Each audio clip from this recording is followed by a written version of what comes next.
बोलो श्री प्राणनाथ प्यारे की जय। सुंदर साथ जी कहते हैं कि अगर प्राणनाथ जी की जय बोलो ना तो शैतानी शक्तियाँ जो होती हैं वो भाग जाती हैं। वो सुबह सुबह उठ के तो सबसे पहले कहते हैं अपने बालाजी को बुलाओ और प्राणनाथ की जय बोलो। प्राणनाथ जी की जय बोलने से सब जो हमारे भीतर शैतानी शक्तियाँ होती हैं वो सब परे हट जाती हैं और हमारे हाजरा हजूर हमारे प्राणनाथ जी प्रकट हो जाते हैं। कहते कि धरती पे पैर भी रखो ना तो महसूस करो, हे धनी मैं तो है ही नहीं, मैं तो सिर्फ खेल देख रही हूँ और आपके चरण ही इस धरती पर पड़ रहे हैं। ये घर भी आपका है और ये घर भी आप इसको स्वर्ग की तरह, स्वर्ग क्या के परम धाम की तरह ही इसको बना दो, जिसमें प्यार हो, आनंद हो, आपका नाम हो, आपका प्रेम हो, सब एक दूसरे से प्रेम से रहें। बस सारा ब्रह्मांड ही आपका है और सारे ब्रह्मांड में आप ही व्यापक हो। इस समय सब शक्तियाँ एक तरफ, पार्वती परमेश्वर का हुक्म एक तरफ, जो उनका हुक्म चल रहा है वही हो रहा है। माया भी अपना काम कर रही है पर पारब्रह्म परमेश्वर के आगे माया भी शांत होकर बैठ जाती है।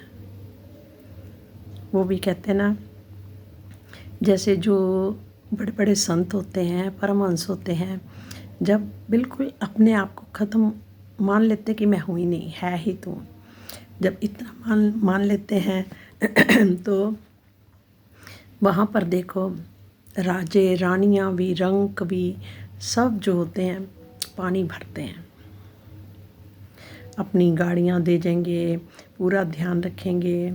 जैसे अब हमारे श्री महामती जी मीराय ठाकुर इनके भी जब सब शक्तियाँ उनके अंदर विराजमान हो गई और वाणी प्रकट हो गई उनके हृदय से, कहते ना हम मंगने भी कौन है, उनका दिल ही तो है। देखा जाए तो हम तो उनका दिल है, दिल से ही प्रकट है, दिल से ही उन्होंने नेक रूप बना रखे हैं अपने। तो जब वो उनको आगे कर दो तो फिर परजे संसार में हमें बार बार राज्य माया में भी खींच देते हैं और अपनी तरफ भी खींचते हैं, दोनों ही काम हो रहे हैं। और सुंदर सा जी देखा जाए है तो हम एक दिल ही है ना, हमारा तो बहुत प्यार होना चाहिए आपस में, पर जहाँ आके हम भ्रम के खेल में फंसे हुए हैं, इसलिए भ्रम की लीला चल रही है। और ये भी कहा गया था कि यहाँ पर 8 तरह के, जब घोर कलयुग की बात आई थी, 8 तरह के जानवरों का मतलब उसके अंदर मतलब मनुष्य ऐसा बन जाएगा, 8 तरह के जानवरों का जैसा।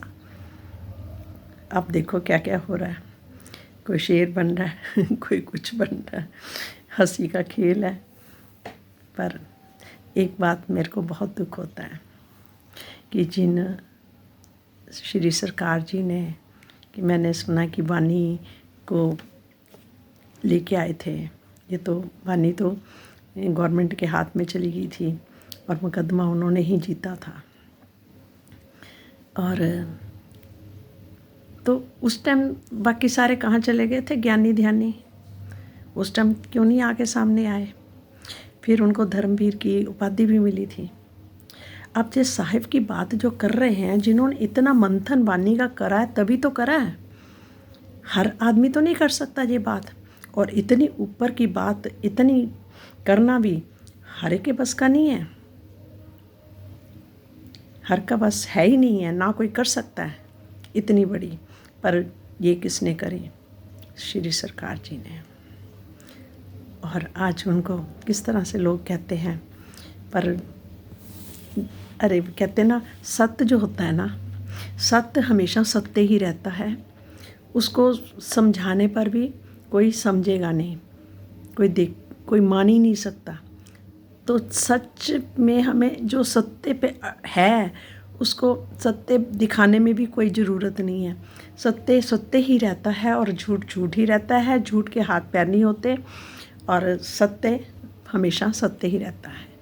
और राज जी तो जानते हैं ना, राज जी के अपनी अंगनों के साथ इतनी बात को सुन सकते हैं? नहीं सुन सकते।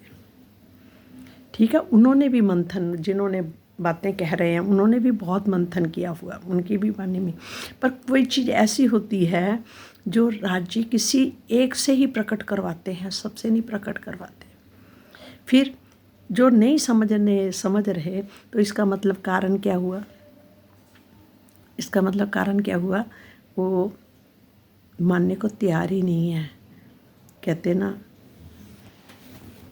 बहुत चीज़ें गलत हो रही हैं, दिखाई दे रहा है, ऐसा नहीं होना चाहिए और सबको प्यार से रहना चाहिए। और ठीक है, स्वामी जी बिल्कुल ठीक कह रहे हैं। अरे जिसने कृष्ण मानना कृष्ण कहे, जिसने साहिब कहना साहिब कहना, जिसने किसी और नाम से बुलाना बुला ले, क्या फ़र्क पड़ता है। और जो साहिब तो नाम पानी में आता ही है, कई जगह, हर जगह आता है। और वो हम रूहों के है भी साहिब ही हैं। हमें तो साहिब कहने में कोई शर्म नहीं आती। और बात भी सही है, जब जो कृष्ण जो थे वो तो जोग माया के अंदर ही है ना, वो तो उनकी लीला वहाँ पर हो रही है। जिस नाम से उनको शरीर का नाम रखा गया तो वो लीला वहीं हो रही है, परम धाम में वो लीला नहीं हो रही है। हाँ, जिन्होंने करी थी वो हैं, जिनका आवेश आया था वो हैं। और इस बात पे मुझे तो कोई लड़ाई झगड़े वाली बात लगती नहीं है सुंदर साथ जी। मुझे तो लगता है कि सबको एक दूसरे से प्यार करना चाहिए और जागने का काम करना चाहिए, मिलजुल के करना चाहिए। चाहे किसी नाम से करो, चाहे किसी नाम से करो, सारे नाम उसके हैं और वो नाम प्यारे हैं, बहुत अच्छे हैं। सुंदर साथ जी, आज हम चलते हैं श्री सागर जी का प्रकरण फर्स्ट, और ये है 54 है चुपाई। और सुंदर साथ जी, अब ज़रा थोड़ा सा हम वाणी का आनंद लें और अपने दिल के अंदर प्रेम से भर जाएं, उनका इश्क हमारे अंदर आ जाए। ये राजी की ही मेरे से ही हो सकता है। नूर नाम रोशन का दूनी जानत जो कर, सो तो रोशनी जिद अंधेर की, दूनी क्या जाने लंदूनी बिगर, दूनी क्या जाने लंदूनी बिगर। संसार के लोग ऐसा समझते हैं कि रोशनी यानी प्रकाश ही नूर है, जबकि वास्तविकता कुछ और ही है। भला तारतम्य ज्ञान के बिना वे नूर के स्वरूप के बारे में क्या जान सकते हैं। वे तो इस मायावी ब्रह्मांड की ही रोशनी को नूर समझने की भूल कर बैठते हैं। सचमुच हमें जहाँ तक सोचेंगे पर वहाँ तक हमारी वो नहीं हम पहुँच पा रहे। हम ऐसे ही प्रकाश के समझ लेंगे जो भी है। इस काल माया के ब्रह्मांड में प्रत्येक प्रकाशमयी वस्तु, चाहे वह सूरज है, नक्षत्र हैं, विद्युत है आदि क्यों ना हो, अग्नि तत्व का ही स्वरूप है। जो जड़ है, अग्नि बाजू तत्व से प्रकट हुई है, और बाजू तत्व क्या है? जड़ आकाश से। और आकाश का स्वरूप क्या है? निराकार। तथा अहंकार मोह तत्व एवं मोह सागर यानी अंधकार। मोह तत्व और मोह सागर क्या है? अंधकार का भी स्वरूप निराकार है, उसका स्वरूप भी निराकार ही है। इस प्रकार निराकार बाजू आकाश से प्रकट होने वाले, जो निराकार बाजू है वो आकाश से प्रकट होने वाले सूर्य आदि नक्षत्रों की ज्योति, जो सूर्य आदि नक्षत्र हैं उनकी ज्योति रोशनी का नूर समझ लेना शीशे को हीरा समझने जैसी बात है। शीशे को हीरा समझने वाली बात है। सचमुच बात तो बिल्कुल ठीक है। ब्लैक होल कह रहे, ब्लैक होल के अंदर ना जाने कितने सूर्य लय हो जाया करते हैं। जो ब्लैक होल है उसमें क्या है? कितने सूरज देखो कहते हैं लय हो जाते हैं उसके अंदर। यद्यपि इसी प्रकरण की चुपाई 28 में रोशनी शब्द का प्रयोग किया गया है, किंतु वह परमधाम के लिए है। ये परमधाम के लिए है। परमधाम का प्रकाश जो है वह अक्षरातीत का ही स्वरूप है। परमधाम का जो प्रकाश भी है ना, वो भी क्या है? अक्षरातीत पारब्रह्म परमेश्वर का ही स्वरूप है, जो सत्य चित्त आनंदमयी स्वलीला अद्वैत और अनंत है। जो उनकी जो लीला है कैसी है, जो सत्य चित्त आनंदमयी स्वलीला उनकी अपनी ही लीला है, अद्वैत है और अनंत है।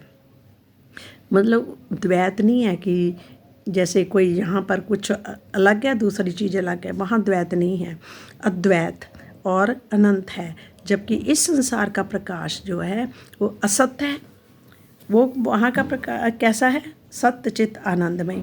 और जहाँ क्या है, सत्य है, कहते संसार का प्रकाश असत्य है, जड़ है और दाहकारक और मायामयी और बाजू तत्व में लीन हो जाने वाला है।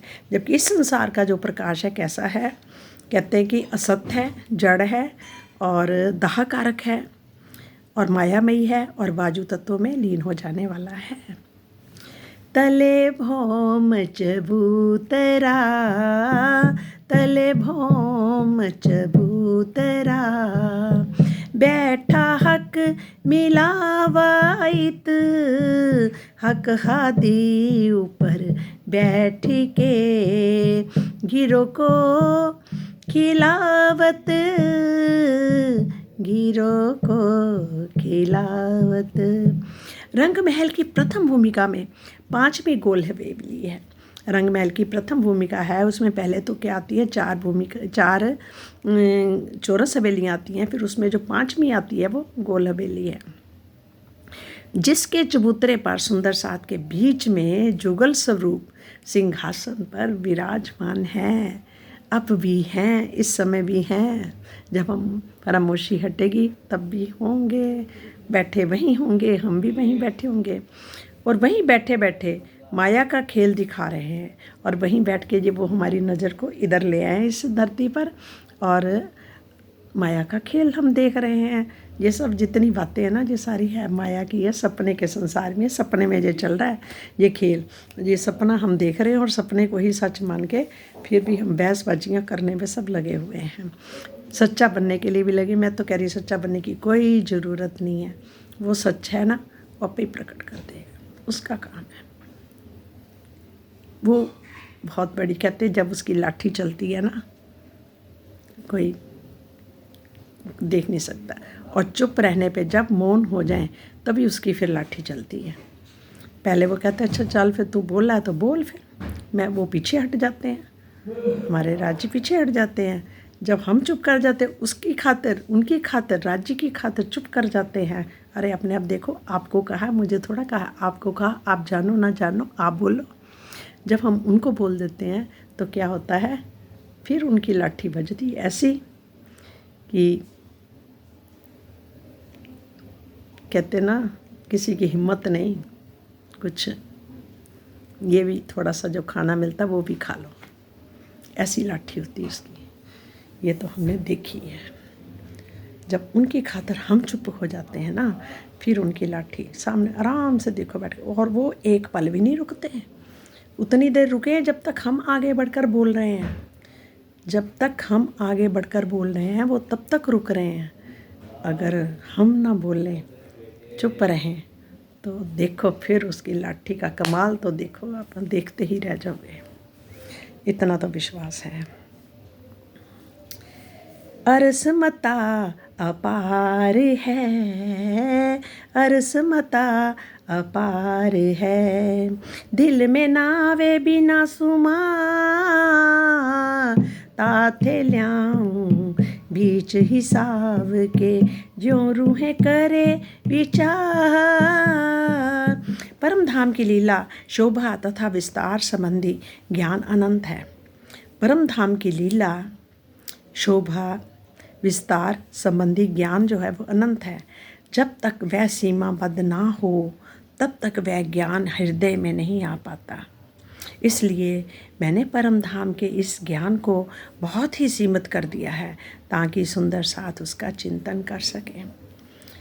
हमारे मामती जी क्या कह रहे हैं कि मैंने परम धाम के इस ज्ञान को बहुत ही सीमित कर दिया है, जबकि वो तो अनंत है, अखंड है, अनंत है, तो कह रहे उसको मैंने सीमित कर दिया ताकि हम लोग कुछ समझ सकें, कुछ हद तक उसका चिंतन कर सकें।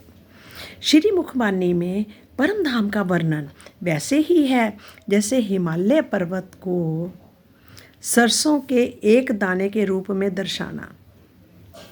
श्री मुखबानी में परम धाम का वर्णन कहते कैसे हैं, इस मुखबानी में परम धाम का वर्णन कैसे है, जैसे कि हिमालय पर्वत को, इतना बड़ा हिमालय पर्वत है पर उसको एक सरसों के दाने जैसा के रूप में दर्शाना कि इतना है।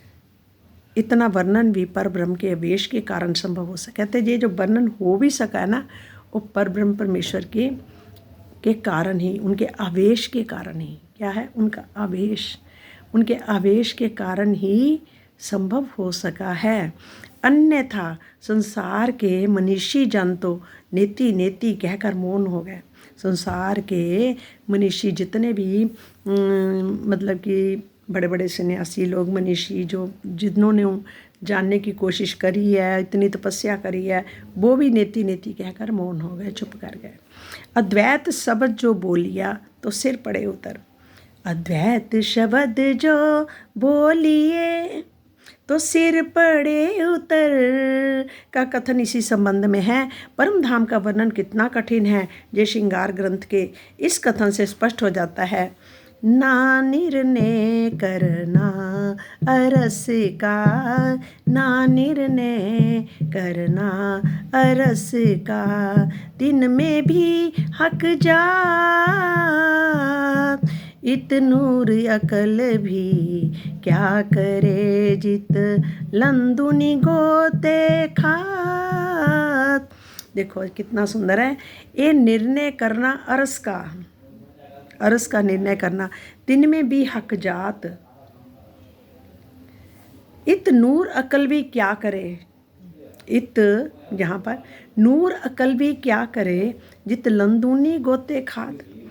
अरस नाही सुमार, अरस नाही सुमार में, सोहक ल्याए माहे दिल मोमिन, बेसुमार ल्याए सुमार में, माहे आवने दिल रूहन। यद्यपि परमधाम हर दृष्टि, शोभा, लीला एवं विस्तार आदि से अनंत है। यद्यपि कह रहे हैं परमधाम जो है हर दृष्टि, शोभा, लीला एवं विस्तार आदि से अनंत है, किंतु ब्रह्म सृष्टियों के दिल में इसका ज्ञान अवतरित करने के लिए धामधनी ने शब्दों की सीमा बांध दिया है। इस प्रकार प्रीतम अक्षरातीत की कृपा जानी मेहर से ही ये शब्दातीत ज्ञान सुंदर साथ के धाम हृदय में प्रकाशित हो सका है। कहते हैं कि जब परम धाम हर दृष्टि से, जैसे शोभा, लीला, विस्तार आदि जो भी है से अनंत है, उससे भी अनंत है, किंतु ब्रह्म सृष्टियों के दिल में इसका क्या है, ज्ञान अवतरित करने के लिए ही धाम धनी ने, हमारे धनी ने ही शब्दों की सीमा में बांध दिया है। इस प्रकार प्रीतम अक्षरातीत की कृपा मेहर से ही ये शब्दातीत ज्ञान जो है वो सुंदर साथ के धाम हृदय में प्रकाशित हो सका है। इत फिरते 60 मंदिर, 3 बीच गलियां चार, चारों तरफ देखिए जानो जोते का अंबार, जाने जोतों का अंबार। मूल मिलावे में गोलाई में कितने मंदिर आए हैं सुंदर साथ जी, 60 मंदिरों की एक हार विद्यमान है, जिसकी चारों दिशाओं में क्या है, 4 दरवाजे, गलियां शोभायमान हैं।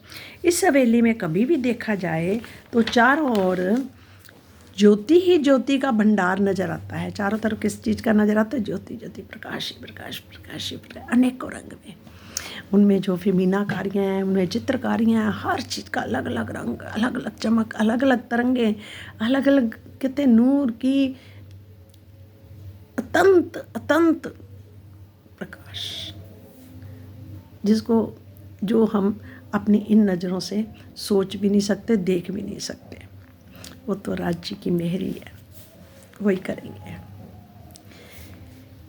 चौखटता के घोड़ले और दीवालों चित्रामन, शोभा क्यों कहूँ जोत में, भरियो नूर रोशन।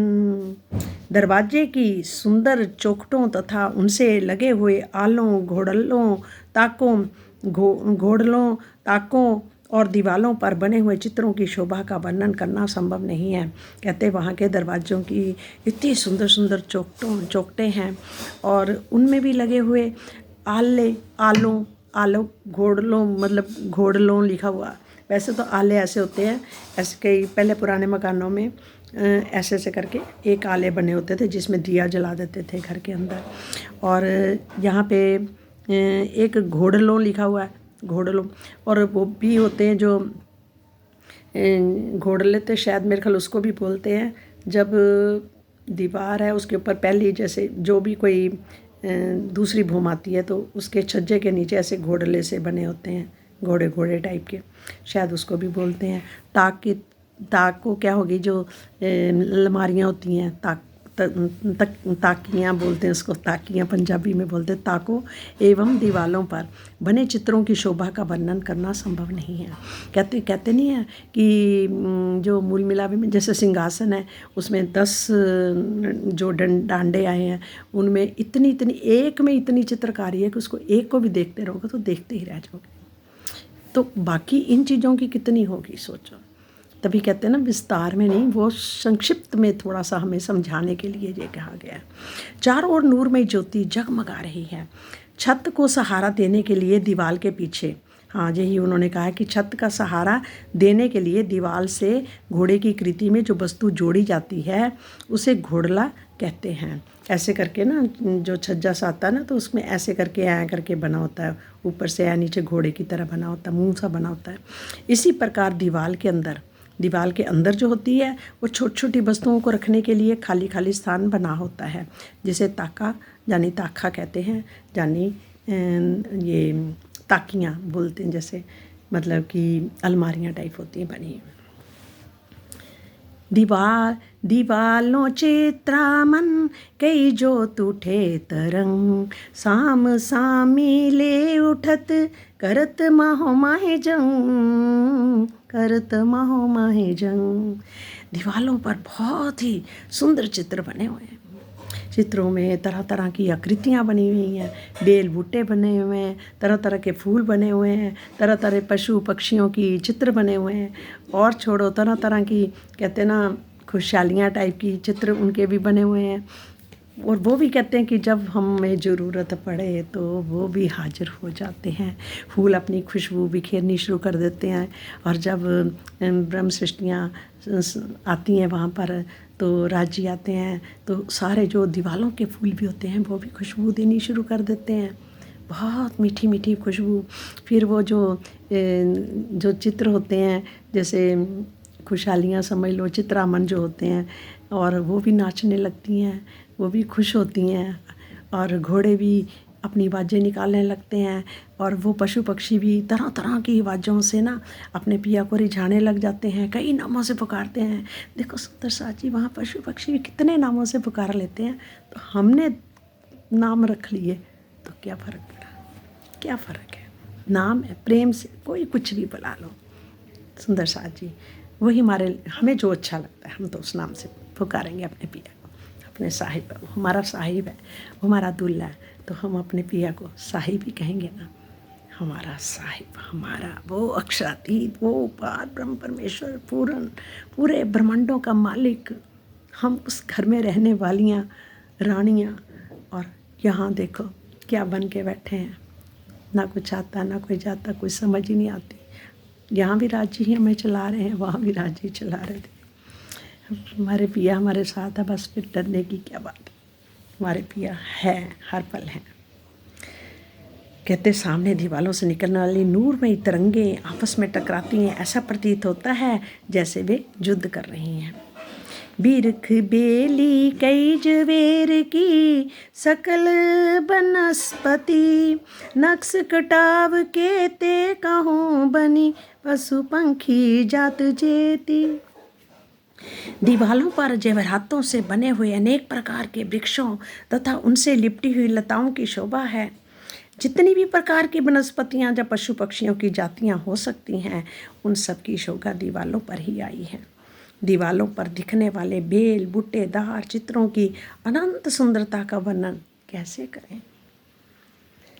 देख देख के देखिए शोभा अति सुंदर देख देख के देखिए, शोभा अति सुंदर जैसी देखत दीवालों तिन से अधिक अंदर, जैसी देखत दीवालों तिन से अधिक अंदर।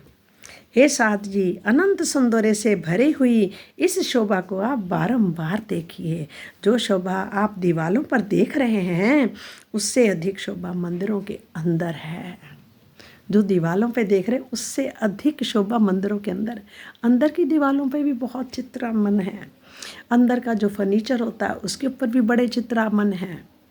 सुंदर शाह जी अंदर जो थंब लगे होते हैं उन पे भी, दरवाज़ों पे भी, खिड़कियों पे भी, झरोकों पे भी, हर जगह चित्रामन है। सुंदर शाह जी एक से एक अति सुंदर है। और यद्यपि परम धाम में वाहिदत होने के कारण प्रत्येक वस्तु की सुंदरता समान है, किंतु उपमा की दृष्टि से, वैसे तो कहते हैं वाहिदत के कारण कि हर चीज़ समान है, पर किंतु उपमा की दृष्टि से नई वस्तु के वर्णन में उसे पूर्व की वस्तु की अपेक्षा अधिक सुंदर कह दिया जाता है। जैसे हार पहने, पहला हार इतना सुंदर, दूसरा उससे भी सुंदर, तीसरा उससे भी सुंदर, चौथा उससे भी सुंदर, पांचवा उससे भी सुंदर। इस तरह से एक तो सुंदर है ही है, पर उससे ऊपर और उसकी उपमा की गई है। दृष्टि से इस चौपाई के अंदर शब्द का प्रयोग मंदिर के अंदर की रखी हुई वस्तुओं के लिए कहा गया है। कहते ना, देख देख के देखिए, शोभा अति सुंदर जैसी देखत दीवालों तिन से अधिक अंदर। चौपाई के अंदर शब्द का प्रयोग मंदिर के अंदर की रखी हुई वस्तुओं को बोला गया, मंदिर के अंदर। और जो आगे की चौपाई में, चलो वो तो है ही है। अधिक चित्रामन अंदर क्या क्या देखो इत, जिनको देखो निरख के, जिनको देखो निरख के, जानो यही अधिक शोभित, जानो यही अधिक शोभित। मंदिरों के अंदर इतने अधिक अनंत चित्र हैं कि ये प्रश्न उपस्थित हो जाता है कि किसको किसको देखें। किसी को भी गौर से, ध्यान से, गहराई से देखने पर यही प्रतीत होता है कि यही सबसे अधिक सुंदर है। सुंदर शाह जी एक से एक बढ़कर, एक से एक बढ़कर, जबकि वहाँ अधिक कमी पेशी किसी में नहीं है। वाहिदत में सब कुछ एक ही है, पर एक उपमा के हिसाब से कही गई है। उनके कानों के देखो तो और भी सुंदर, उनकी बिंदियाँ देखो तो और भी सुंदर, उनके यहाँ पर बेस देखो तो और भी सुंदर। ऐसे हर चीज़ की अलग अलग शोभा बताई गई है। जहाँ की उनकी ठुड्डी को देखो तो और भी सुंदर, गालों को देखो तो और भी सुंदर। तो कौन है? हमारे प्रीतम, अपने अपने हमारे आत्माओं के प्रीतम। अंदर कई बस्तां धरी, कई सेज्या चौकी संदूक, जित शोभा जो लेत है तित देखिए तिन सलूक, तित देखिए तिन सलूक। मंदिरों के अंदर अनेक प्रकार की वस्तुएं रखी गई हैं। शयन करने के लिए अनेकों शैयाएँ, सेज्या हैं, बैठने के लिए चौकियाँ हैं, तथा वस्तुएं रखने के लिए संदूक हैं। जैसे पहले घरों में संदूक होते थे, मुझे याद है हमारे घर में एक कमरा होता था जिसमें बड़ी बड़े संदूक और उनके ऊपर ट्रंक, उनके ऊपर और छोटे ट्रंक, ऐसे उन पर कपड़े रख डाले होते थे सजा के, और ऐसे एक कमरा ही भरा होता था पूरी पेटियों से, जिसमें रजाइयाँ, कई तरह के सामान, गद्दियाँ, गद्दे, ऐसे दरियाँ, तकिए, जो घर में कोई आए जाए उनके लिए अलग ही रखते थे, ट्रंक होते थे। फिर जब पूरे परिवार भी आपस में, बड़े बड़े परिवार होते थे, उनका तो काफ़ी सामान होता था। तो मेरे को याद है इतना बड़ा कमरा था, वो कमरा सारा ट्रंकों पेटियों से भरा होता था। हमने बचपन में बड़े बड़े होते तक देखा। उसके बाद चाहे सब उनको निकाल दिया, बेच दिए, कर दिए, सब ख़त्म हो गए। फिर सब अलमारियों में सामान आने लग गए। पहले ये था, ये हमने देखा है अपने बचपन में कहते इस चुपाई में यह संशय होता है कि जब परम धाम पूर्ण है तो वहाँ पर मायावी जगत की तरह संदूकों, डिब्बों और शायिकाओं आदि का क्या आवश्यकता है। इसके विषय में यही बात कही जा सकती है। अरस बका वर्णन किया ले मसाला इतका, कहते या वहाँ का वर्णन किया गया है, पर मसाला कहाँ से लिया गया, ये वाणी यहाँ से आई है ना, तो यहाँ का मसाला लिया गया, जहाँ की चीज़ों को देख के उन्होंने वर्णन किया, अर्थात जहाँ की उपमा देकर उस शब्दातीत परम धाम को वर्णित करने का प्रयास किया गया है, ताकि उस टाइम ये सब चीज़ें थी, इसलिए जिससे ब्रह्म सृष्टियाँ उसे अपने धाम हृदय में बसा सके। इसी कारण प्रकरण की चुपाई 57 में भी यही बात स्पष्ट रूप से कह दी गई है कि बेसुमार ल्याए सुमार में माहे आवने दिल रूहन। यही कारण है कि परम धाम में सर्वत्र ब्रह्म रूपता तथा अनंतता होते हुए भी लौकिक जगत की तरह वर्णन किया गया है। परिक्रमा ग्रंथ में अष्टपहर की लीला का प्रसंग में ये बात दृष्टिगोचर हो जाती है। कई शीशे प्याले डब्बे, कई अंदर गिरद देखत, कई तब के छोटी बड़ियाँ, कई सीकियाँ लटकत, जो शीशियाँ लटकती हैं मंदिरों के अंदर चारों ओर। कह रहे हैं कि मंदिरों के अंदर चारों ओर देखने पर अनेकों प्रकार की बोतलें, प्याले, डिब्बे दिखाई पड़ते हैं। छोटी बड़ी बहुत सी थालियाँ, तश्तरियाँ भी रखी हैं, जो बहुत सी छींके भी लटक रहे हैं। इस चुपाई में उन वस्तुओं का वर्णन किया गया है जिनमें कुछ रखा जाता है। जहाँ शीशा का तात्पर्य दर्पण से नहीं, बल्कि शीशे की छोटी छोटी बोतलों से है। हाँ, तो घड़े जहाँ उसके समान आकार वाले बर्तनों को कुछ रस्सियों के सहारे लटका कर रखा जाता है। इनमें आवश्यक वस्तुएं रखी जाती हैं और इन्हें छींका कहते हैं। अंदर की बस्ता क्यों कहूँ और क्यों कहूँ चितरामन, जो मंदिरों अंदर देखिए तो दिल होवे रोशन। मंदिरों के अंदर रखी हुई वस्तुओं की संख्या और सजावट के विषय में क्या कहूँ। इस प्रकार चित्रों की सुंदरता का वर्णन कैसे हो सकता है। यदि मंदिरों के अंदर की ये शोभा दिख जाए तो हृदय में आनंद का प्रवाह उमड़ता है। इस चुपाई में वर्णित दिल के रोशन होने का तात्पर्य हृदय में उस प्रेम और आनंद का प्रकटीकरण हो जाना, जिससे हृदय माया के अंधकार में कष्ट से पृथक हो जाए। इस सुंदर सा जी आज इतना ही करते हैं, बाकी का कल करेंगे। ये राज जी की यही इच्छा है। सुंदर सा जी आनंद तो आता है वाणी में, अपने पिया जी के साथ बैठ के कितना आनंद आता है ना। पर ये हम बार बार बैठ